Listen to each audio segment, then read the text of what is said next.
캡컷 PC 버전이 처음이신가요? 캡컷의 기본 메뉴와 설정에 대해서 알아볼게요. 먼저 캡컷을 다운로드하고 프로그램을 실행하게 되면 로그인 메뉴가 보이게 됩니다. 이때 로그인을 눌러보면 이렇게 다양한 방법으로 로그인을 할 수가 있는데요. 여기서 가장 쉽고 간편하게 할 수 있는 방법은 구글로 로그인하기입니다. 이걸 눌러볼게요. 그럼 이렇게 계정을 선택할 수 있는 창이 보이게 되고 계정을 선택한 후에 계속 버튼을 눌러서 로그인을 해주시면 됩니다. 여기에서 캡컷 열기를 눌러주시면 로그인이 된 걸 확인할 수가 있습니다. 이제 로그인이 되었다면 여기 프로젝트 만들기를 눌러볼게요. 그럼 편집창이 보이게 되고 이제 전체적인 인터페이스를 같이 살펴볼게요. 여기 왼쪽 상단의 공간에서는 미디어 그리고 요소들을 넣는다고 생각하시면 됩니다. 동영상이나 사진, 오디오 파일을 가져올 수도 있고 또 만약 미디어가 없다면 AI를 통해서 미디어를 만들 수도 있습니다. 또 위쪽에 이렇게 스티커,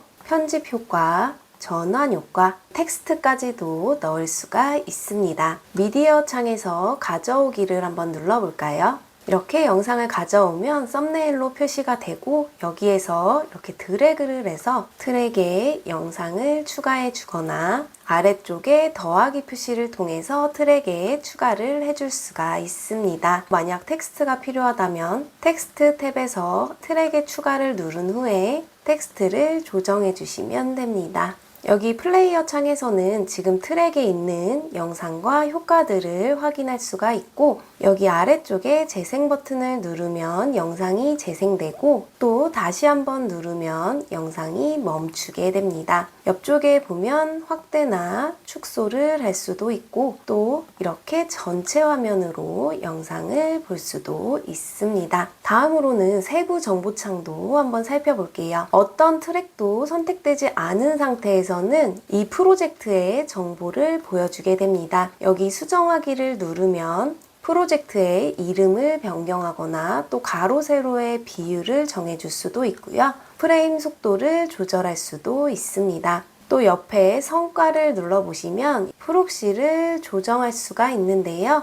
여기 보면 이 기능을 켜면 동영상 품질 저하 없이 부드럽고 빠르게 편집할 수 있습니다 라는 문구가 보입니다. 프록시를 켜주시는 게 아무래도 편집을 하는데 버벅거림 없이 부드럽게 진행할 수가 있습니다. 설정이 되었다면 저장을 눌러볼게요. 그럼 이렇게 위쪽에 프로젝트 이름이 바뀌고 또 플레이어 창에서 보이는 영상의 비율도 바뀐 걸 볼 수가 있습니다. 이렇게 아무것도 선택되지 않은 상태에서는 프로젝트의 정보를 수정할 수 있고 만약 여기에서 영상 트랙을 선택했을 때는 이 영상에 대한 확대나 또 영상에 있는 오디오의 조절 또 속도의 조절, 또 색 보정도 할 수가 있습니다. 그리고 텍스트를 선택했을 때는 텍스트의 문구를 수정하거나 또 글꼴을 선택해 줄 수도 있고요. 아래쪽에서 글꼴과 관련된 옵션들을 선택해 줄 수 있고 또 텍스트에 애니메이션을 줄 수도 있습니다. 이제 여기 아래쪽 중간에 타임라인을 살펴볼 텐데요. 편집하는 요소들은 여기에 차곡차곡 쌓이게 되고 실질적인 편집이 이루어지는 공간이라고 생각하시면 됩니다. 이렇게 하얀 선이 보이는데요. 인디케이터라고 하고 기준선이라고 생각을 하시면 됩니다.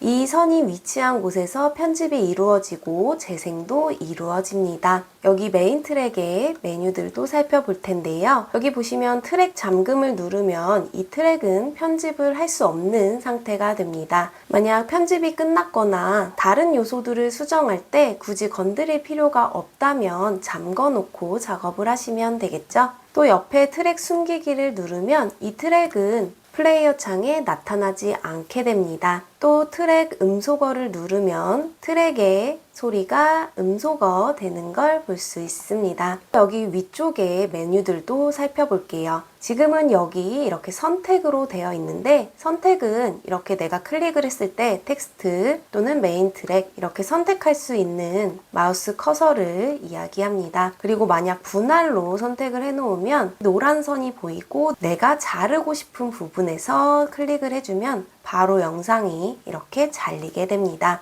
기본은 선택으로 해놓고 사용하시는 걸 추천드립니다. 그리고 그 옆쪽에는 실행 취소 버튼, 또 다시 초기화하는 버튼이 있고요. 옆쪽에는 이제 분할 버튼이 있습니다. 내가 자르고 싶은 부분에서 클릭을 해주면 트랙이 두 개로 나뉘어지는 걸 볼 수 있습니다. 옆쪽의 왼쪽 삭제는 인디케이터의 위치에서 왼쪽을 삭제해주는 기능을 말합니다. 마찬가지로 오른쪽 삭제는 인디케이터에서 오른쪽을 삭제해줍니다. 또 이렇게 분할된 부분 중에 필요 없는 부분이 있다면 그 부분만 선택을 해서 삭제를 해줄 수도 있습니다. 마커 추가는 이렇게 눌러보면 내가 원하는 위치에 마커를 생성해 주는데요. 영상이 처음 시작되는 부분 또는 영상이 다른 주제로 넘어가는 부분에 표시를 해줌으로써 편집을 수월하게 할 수가 있습니다. 자르기 버튼을 눌러보면 내가 필요한 부분만큼 잘라서 영상을 사용할 수 있게 해줍니다. 만약 비율을 맞춰주고 싶다면 이렇게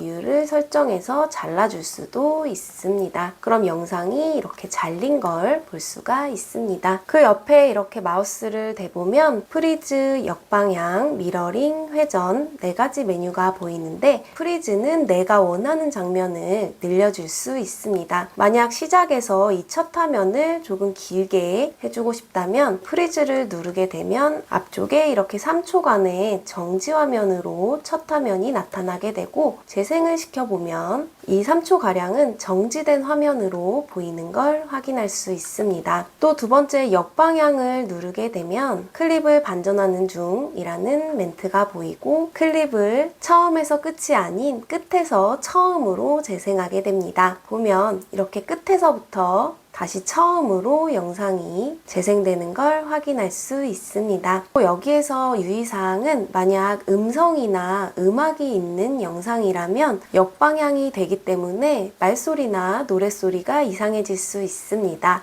그 점은 유의해 주세요. 또 세 번째로 미러링은 거울에 보이는 것처럼 이렇게 반대로 화면을 반전시켜 주게 됩니다. 회전은 말 그대로 영상을 회전시켜 주는데 90도씩 한번 누를 때마다 바뀌는 걸 볼 수가 있습니다. 옆쪽의 메뉴들은 프로 버전에서 사용 가능하고 많이 사용하지 않기 때문에 넘어가도록 하겠습니다. 이제 이쪽 위쪽에 보면 여기 음성 녹음이라는 버튼이 보이는데 캡컷에서는 자체적으로 음성 녹음이 가능합니다. 여기에 만약 음성 녹음을 하고 싶다면 음성 녹음 버튼을 누르면 창이 나타나게 되고 여기에서 클릭하여 녹화 시작을 누르면 카운트와 함께 소리가 녹음되는 걸 볼 수가 있습니다. 다 되었다면 녹화 끝내기를 눌러주시면 되겠죠. 음성 녹음이라는 새로운 클립이 생긴 걸 볼 수 있고 재생을 해보면 소리가 녹음되는 걸 볼 수가 있습니다. 음성 녹음이 된 걸 확인할 수 있습니다. 그리고 이제 옆에 메인 트랙 마그넷 끄기와 켜기를 선택할 수가 있는데요. 메인 트랙 마그넷을 만약에 꺼놓은 상태라면 여기에서 분할을 하고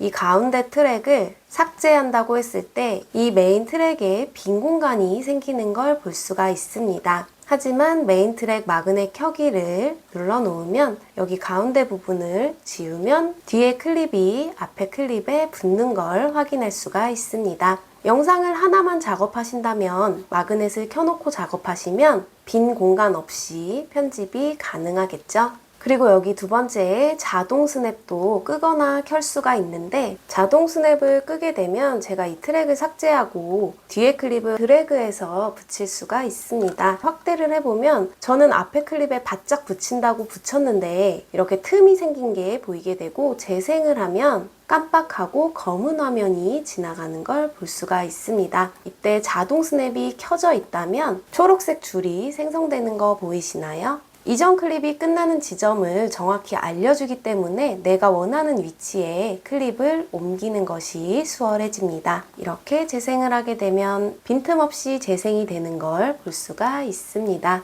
자동 스냅은 켜놓고 작업하시는 게 편리합니다.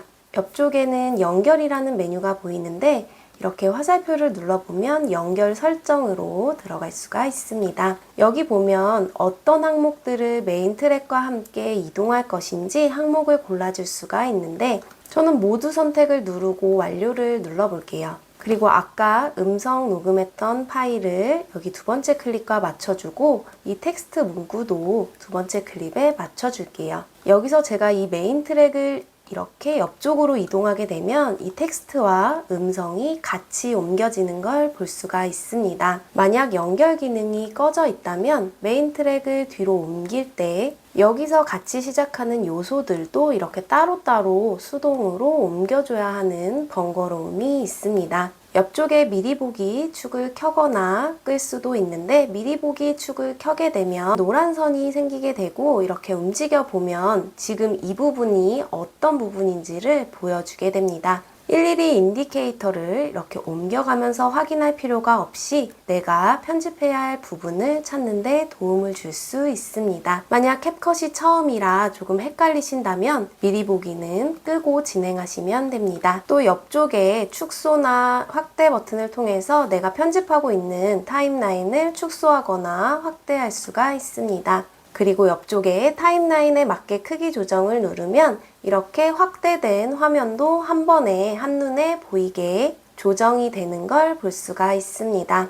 전체적으로 정리해보면 왼쪽에 있는 창에서는 미디어나 요소들을 추가할 수 있고 그 추가한 미디어나 요소들은 타임라인에 쌓이게 됩니다. 또 타임라인에서 클립이나 요소들을 누르면 그 클립에 대한 세부 조정을 오른쪽 창에서 할 수가 있고 전체적인 타임라인의 상황은 여기 플레이어 창에서 확인해 볼 수가 있습니다. 여기까지 따라오셨다면 캡컷에 대한 기본적인 공부는 끝났습니다. 캡컷을 처음 다루시는 분들을 위해서 조금 자세하게 설명을 해드렸는데요. 오늘 영상이 도움이 되셨다면 구독과 좋아요를 잊지 마세요.